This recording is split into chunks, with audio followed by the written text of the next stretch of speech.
আগুনে পুড়ছে গারো পাহাড়ের সবুজ বন। শেরপুরের ঝিনাইগাতীর শাল গজারি বনে গত কয়েকদিন ধরে দফায় দফায় জ্বলছে আগুন। দুর্বৃত্তরা শুকনো ঝরা পাতায় আগুন ধরিয়ে দিয়ে উজাড় করছে বন। এতে পরিবেশ ও জীববৈচিত্র্য ধ্বংসের পাশাপাশি হুমকিতে মানব বসতিও। শেরপুর প্রতিনিধি মোহাম্মদ আব্দুর রহিম বাদলের তথ্য, ছবিতে ডেস্ক রিপোর্ট। শালগজারি বনে এখন পাতা ঝরার দিন। গত কয়েকদিনে শেরপুরের ঝিনাইগাতীতে শালগজারির বনের অন্তত 15টি স্থানে আগুন ধরিয়ে দেওয়া হয়েছে। শুকনো পাতার কারণে মুহূর্তেই বনের এক প্রান্ত থেকে আরেক প্রান্তে ছড়িয়ে গেছে আগুন। উদ্বেগজনক এমন ঘটনা যে এবারই প্রথম তা নয়। প্রতি বছরের এই শুকনো মৌসুমে বনে আগুন দেয় অসাধু একটি চক্র। গাছ চুরি ও বনের জমি দখলই উদ্দেশ্য।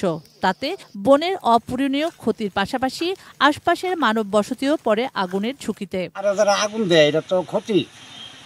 আমরা যদি মনে করেন খাই পাহাড়ে আগুন দিলে তো এটা সরকারের অনেক ক্ষতি দেয়। এটা তো আমরা অনেক লক্ষ্য করি ঠিকই, কিন্তু কোন সময় দেয় ওই আমরা দৌড় করে নিবার না। বনের পাশে আমাদের বসবাস, আমরা দেখতেছি যে এই সিজনটাতে অনেকেই পাতা ঝরে থাকে, এগুলোর মধ্যে আগুন দিয়ে দেয়, কিন্তু এটা যে কত বড় ক্ষতি আমাদের বনের জন্য।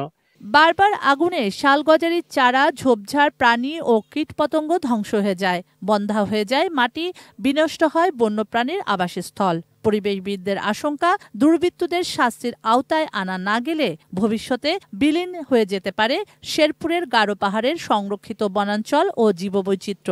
এই গাছগুলি যারা পোড়াচ্ছে তাদের বিরুদ্ধে আইনগত যদি কোনো ব্যবস্থা না নেওয়া হয়, তা না হলে জীববৈচিত্র্য হুমকির পাশাপাশি মানবজাতীয় হুমকির মাঝে আমরা পড়ব। বন অফিস বলছে লোকবল সংকটের কথা। প্রায় 4000 একর বনভূমি দেখভালে রেঞ্জ অফিসে আরো জনবল প্রয়োজন। দেখা যায় এক জায়গায় আগুন লাগছে, খবর পাইতেছে আরেক জায়গায়, এরকম বিভিন্ন 3-4 জায়গায় আগুন লেগে যায়। যখন একটা নিভাইতে গেলে আরেকটা পুরো শেষ হয়ে যায়। পরিস্থিতিটা এইরকম আর কি। আর কিছু সংখ্যক গরু রাখাল আছে, উদ্দেশ্যমূলক এরা এই আগুন লাগাই দেয় পাহাড়ের মাঝে।